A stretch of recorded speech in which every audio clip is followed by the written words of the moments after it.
Halo teman-teman semuanya, pada kesempatan kali ini kami dari kelompok 4 ingin membahas tentang tutorial aplikasi SAS. Pada bagian saya, bagian ketiga, kita akan membahas beberapa hal, di mana teman-teman juga wajib untuk menyimak bagian 1 dan juga bagian 2 pada video kali ini. Bagian 3 membahas terdiri dari pencetakan SPM-UP dan TUP, bagaimana cara mencetak SPM-TUP, mencetak SPM-LS kontraktual dan non-kontraktual, menyusun laporan pertanggungjawaban bendahara. Pada video sebelumnya, kita telah diberikan arahan untuk bagaimana mencatat SPM-UP, TUP, IUP, LS kontraktual dan non-kontraktual. Pada video kali ini, kita akan melakukan pencetakan pada keempat file SPM tersebut. Dan untuk penutup, kita juga akan melakukan penyusunan laporan pertanggungjawaban dari bendahara itu sendiri. Berikut video kali ini.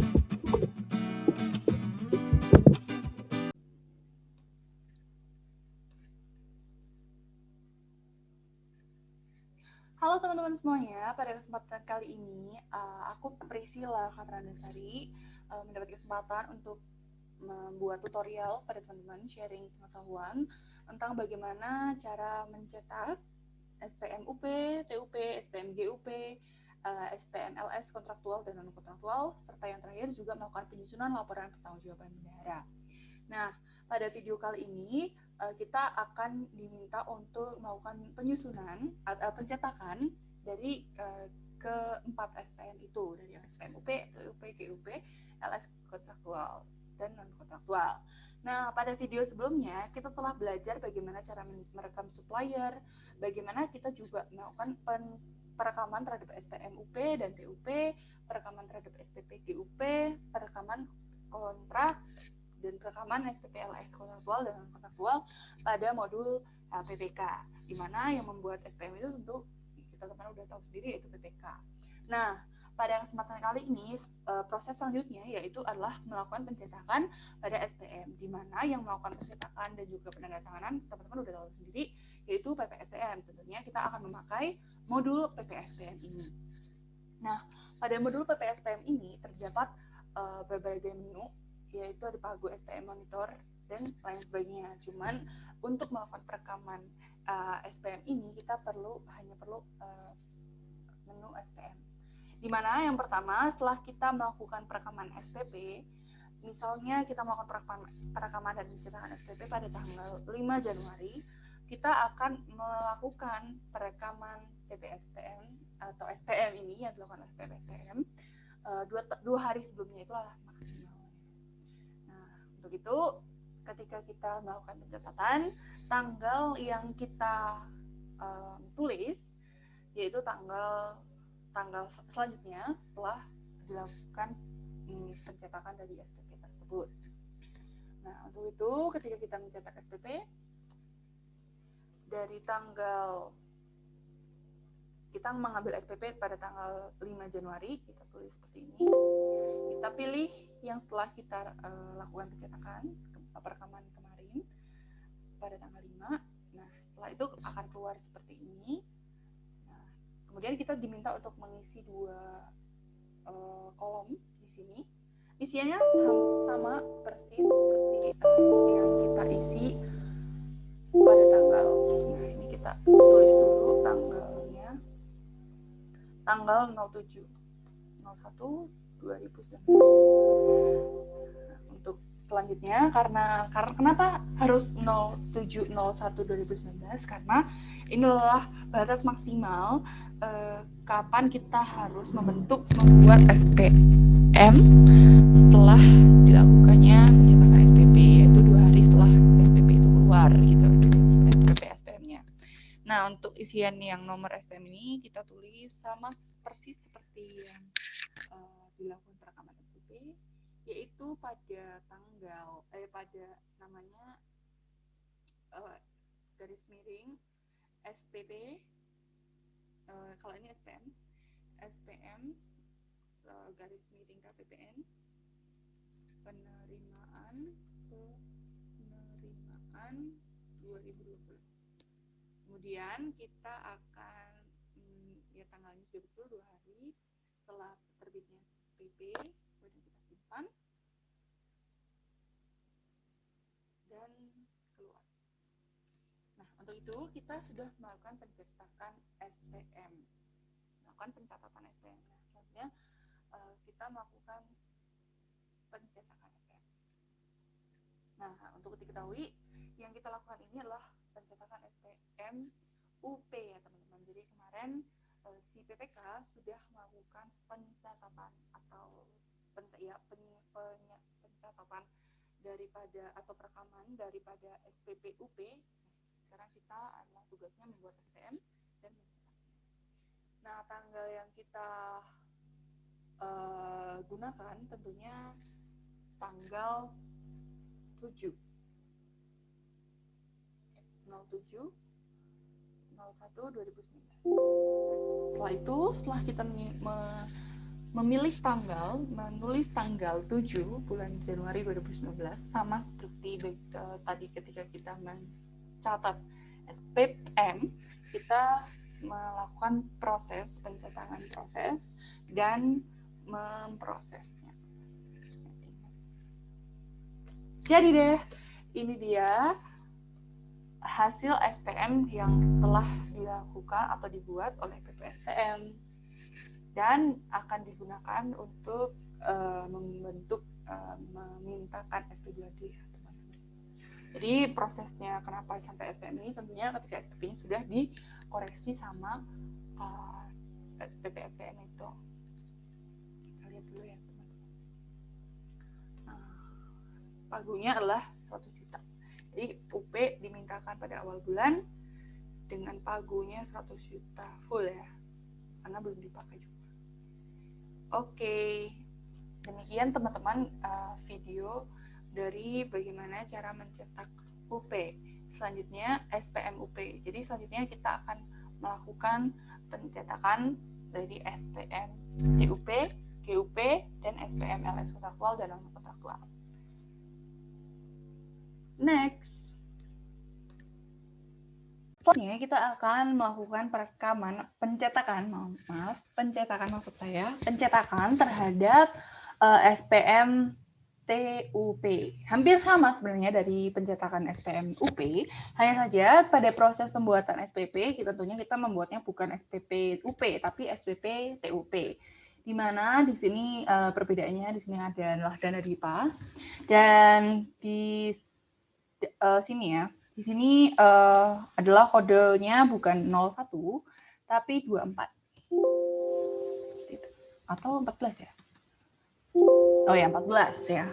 14. Kemudian untuk rupiah murni masih sama, kantor daerah juga masih sama, dan sifat pembayarannya itu nomor 2, tambahan UP. Nah, semisal kita akan memasukkan jumlah pengeluarannya untuk UP-nya itu kita meminta tambahan 50 juta, maka kita akan menambah sebesar 50 juta. Nah, untuk selanjutnya sama seperti pada saat kita membuat UP ya, sama seperti membuat SPP UP, diisi, kemudian kembali akun, kemudian simpan seperti itu.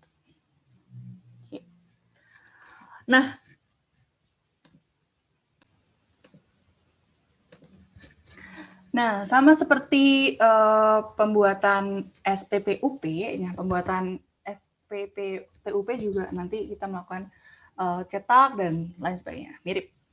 Setelah melakukan pencetakan SPP, tentunya langkah selanjutnya adalah melakukan pencetakan SPM, di mana kita akan melakukan pada catat batal dan ini pada menu ini ya, teman-teman.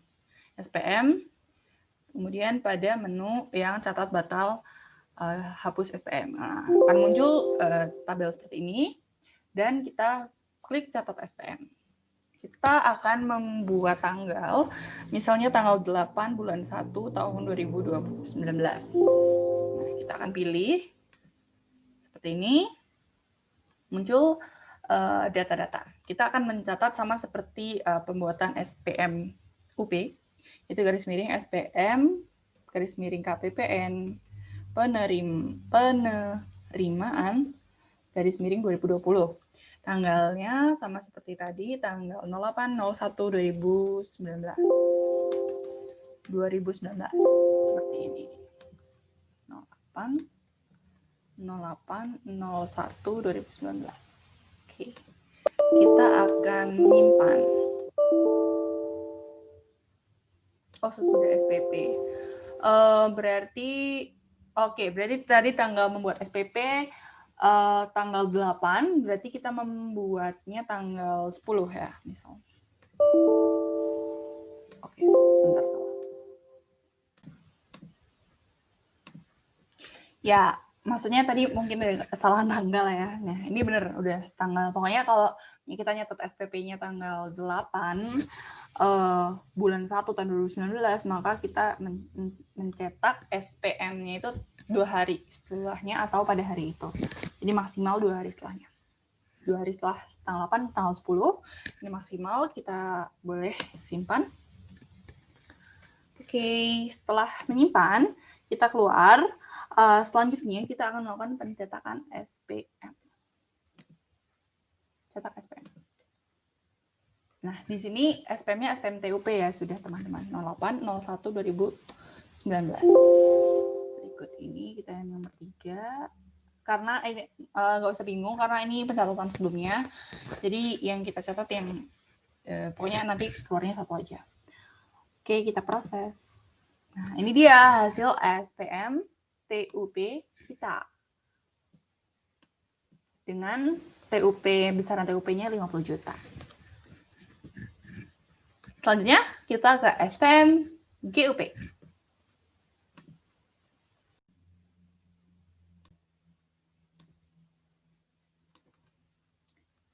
Selanjutnya, kita akan belajar mengenai bagaimana melakukan pencetakan terhadap SPM GUP. Setelah tadi sebelumnya kita melakukan pencetakan UP, TUP, sekarang di GUP. Nah, GUP ini seperti kita ketahui bahwa ketika merekam GUP, kita perlu untuk mengeluarkan belanja dulu ya, baru bisa diganti dari KPPN. Maka untuk langkah sebelumnya, kita sudah melakukan pencatatan dari segi pencatatan transaksi, pencatatan kwitansi, bahkan ada pajak juga. Nah, maka dari itu kita sebelumnya sudah membuat DRPP di aplikasi Bendahara Pengeluaran.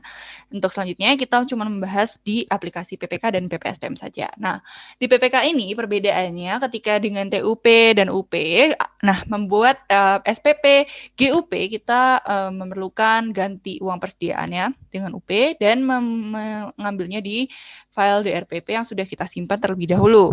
Yang perbedaan lagi, angka di sini juga bukan 00, tapi merupakan sudah membebani anggaran, dan jenis belanjanya tentu barang, karena contoh yang dibelanjakan yaitu ATK ya.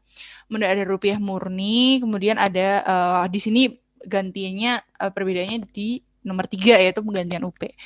Untuk dasar pengeluarannya juga 14 dari PP 45 tahun 2013 dan jumlah pengeluarannya sebesar apa yang dibelanjakan. Kemudian kita pilih supplier. Di sini 001, kemudian sama tetap. Nah, di sini kita mungkin sudah dijelaskan di video sebelumnya, yaitu penggantian UP di KPPN penerimaan. Nah, ini cuma mengulas kembali. Oke, kita simpan. Nah, setelah itu ada cetak dan lain sebagainya.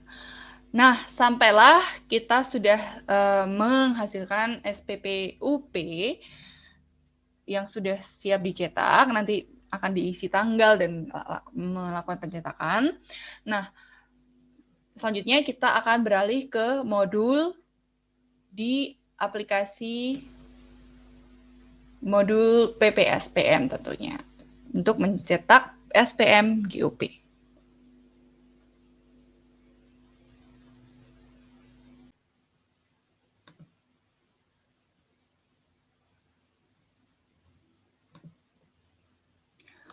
Untuk melakukan pencatatan pencetakan dari SPM GUP, kita tentu membutuhkan modul SPP SPM. Dan kita akan masuk ke menu SPM, kemudian ke submenu yang pertama. Seperti biasa, mudah ya dalam membuat SPM ini daripada membuat SPP dan juga membuat RUH transaksi lainnya gitu. Kemudian kita mencetak SPM, tanggalnya tentu tanggal 11 bulan 1 tahun 2019.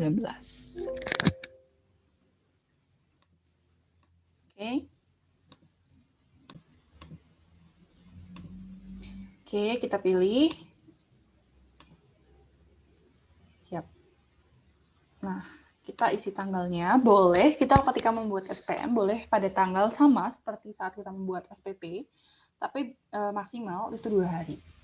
Berarti kita mungkin tanggal 13 bulan 01. Tapi untuk aktualnya, itu kita akan melihat tanggal merah dan tanggal tidak merahnya gitu ya.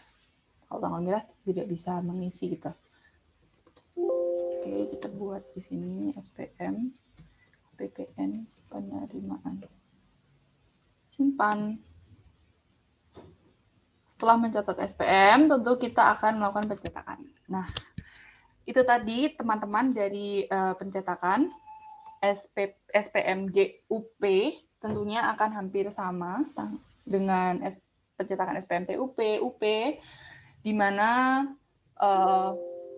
mereka juga akan prosesnya mirip, cuman yang membedakan adalah proses sebelumnya, yaitu pada proses pembuatan SPP ataupun pada proses ketika GU ya, kita harus belanja dulu, membelanjakan UP kita supaya bisa diganti uang persediaannya seperti itu. Dan kita ambil yang ini, proses. Ini dia hasil dari SPP GUP kita. SPP GUP kita sebesar 20 juta dari belanja barang, kita minta uang ganti dari UP dari KPPN. Selanjutnya kita akan menuju ke pembuatan pencetakan SPM LS kontraktual dan non kontraktual. Pencetakan terhadap SPM LS kontraktual dan LS non kontraktual, di mana sebelum kita membuat SPM kita tentu harus membuat SPP-nya terlebih dahulu, dan itulah yang membedakan pencetakan SPM baik GU, TU atau TUP atau UP dengan SPM LS ini, di mana nanti pencetakan SPM tentu akan sama saja dengan hal lainnya, cuman yang membedakan adalah di modul PPK. Karena kita akan membuat SPP yang dibuat oleh PPK, kita akan menggunakan modul PPK, klik SPP dan RUH SPP. Kita akan isikan dari LS kontraktual terlebih dahulu, kemudian ke LS non kontraktual. Rekam, enter. Ini sudah langsung karena kita ingin LS, tanggal jangan lupa kita isikan. Kita misalkan tanggal 15 Februari 2019, kontraktual, nomor SPP yang sudah kita rekam sebelumnya pada aplikasi SPP ini. Kemudian pilih. Ini hal yang penting karena ini menjadi dasar kita dalam mengelola anggaran. Kembali. Terisi, isi nomor 1, isi 4, 10 juta, isi 0, dan supply. Kita kebetulan sudah mengisinya, seharusnya kita harus mengisi kode bendahara terlebih dahulu, sesuai dengan supplier yang kita minta. Klik OK. Akun, kembali, simpan. Pada kali ini kita sudah menyimpan dari LS kontraktual. Kemudian kita akan masuk ke modul PPSPM.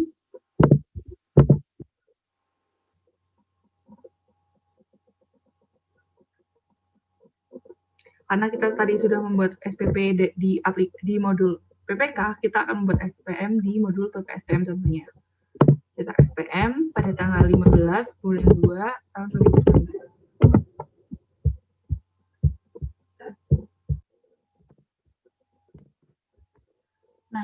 teman-teman. Namun sebelum kita masuk ke modul PPSTM, SPP yang telah kita buat, baik kontraktual maupun non-kontraktual tadi, harus kita cetak terlebih dahulu. Tujuannya supaya bisa terekam juga pada waktu pencetakan di PPSTM. Tanggalnya harus tepat seperti yang tadi, karena tadi sudah di proses, kita pilih yang SPP ulang. Kalau misal belum, kita akan memilih SPP yang awal. Kemudian klik pilih terlebih dahulu, klik proses. Bila sudah kita cetak, kita akan masuk ke modul PPSTM.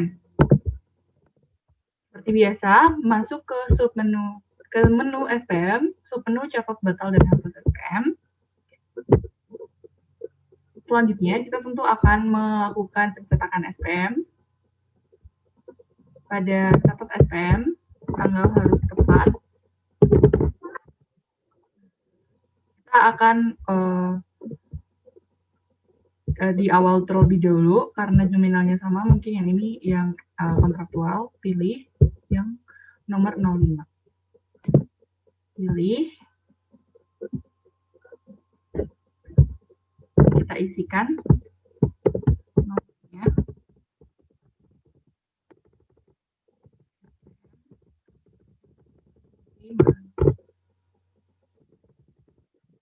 Ke subscribe masing-masing. Ada tanggal, boleh setelah tanggal itu atau sudah boleh atau pas waktu tanggal itu. Kita ambil hari tanggal 15 tanggal 2 2020. Kita akan mencetak SPM LS pada tanggal 16 bulan 2 tahun 2020. Yang 5 ya teman-teman. Kita proses. Inilah dia pencetakan SPM LS yang tadi yang kontraktual. Karena kita melakukan perekaman SPM LS dan yang kontraktual dan non kontraktual secara bersamaan, kita mungkin sedikit bingung ya yang mana yang SPM kontraktual atau yang non. Nah, selanjutnya kita sudah melakukan perekaman pada SPM kontraktual, yang kontraktual, kemudian kita ulangi lagi untuk mencetak SPM yang non kontraktual. Cetak, catat tanggal 15 bulan 2020. Nah, untuk tanggal di sini harus benar-benar tepat ya teman-teman. Nah, ini yang belum kita cetak yaitu nomor 8. Jadi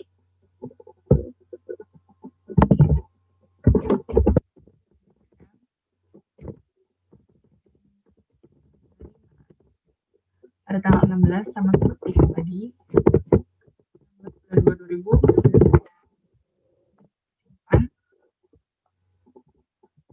keluar dan masuk ke menu cetak SPM. Tanggal 16 bulan 2 nomor 8. Proses. Ini dia hasil pencetakan dari SPM LS non kontraktual. Berikutnya kita akan masuk ke penyusunan LPJ bendahara.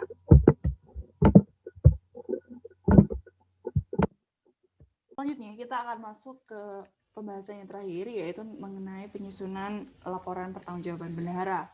Nah, sebelum kita masuk ke proses atau langkah-langkah dari membuat laporan pertanggungjawaban bendahara, tentunya kita mengingat bahwa sebelum itu kita harus melakukan berita acara rekonsiliasi dengan UAPA.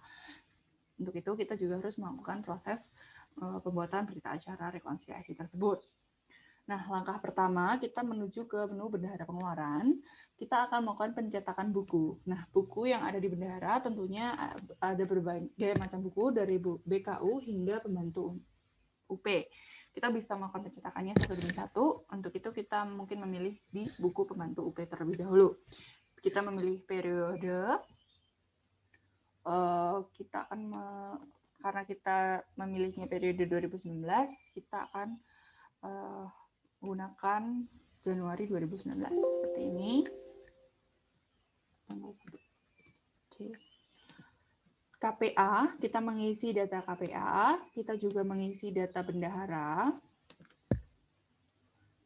Selanjutnya kita akan melakukan penayangan. Nah, ini dia transaksi dari berita acara buku pembantu UP, terdapat kredit uang keluar 20 juta. Nah, sebenarnya kita telah menerima UP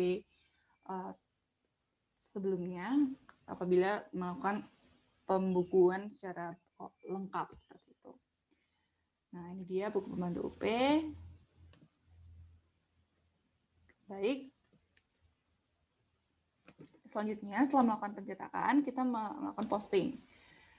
Posting sesuai dengan tanggal yang sudah kita tetapkan, kita klik posting. Keluar.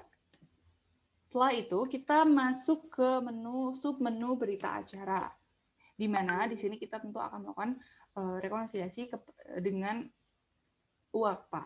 Kita isi KPA dan bendahara. Kita close dan klik rekam. Kita pilih mungkin dari pemeriksaan kas dan rekonsiliasi bendahara di bulan Januari. Hitung saldo seperti ini. Nomor BA 001 tanggal 31 bulan 1 tahun 2019 karena di akhir bulan, dan kita akan mengisi uang di brankas apabila memiliki sisa, uang sisa di brankas. Ketika tidak memiliki uang sisa, kita tidak perlu untuk mengisi uang di brankas tersebut.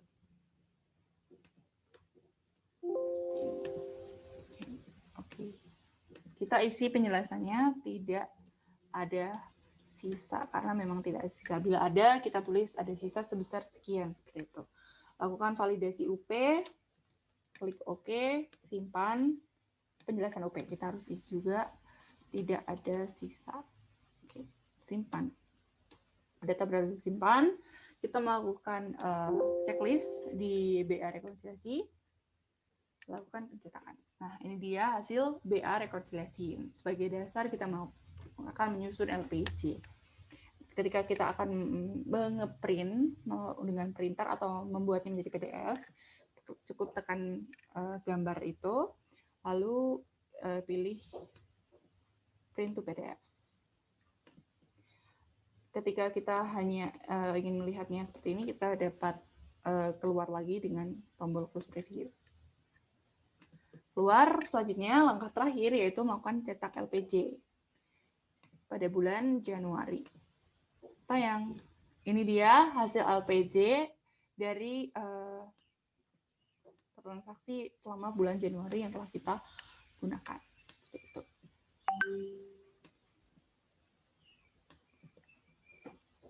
Demikian teman-teman video dari pembuatan mulai dari pencetakan UP, pencetakan TUP, pencetakan GU, pencetakan LS, SPM, LS, kontraktual dan non-kontraktual, hingga penyusunan LPJ. Sekiranya membantu, terima kasih.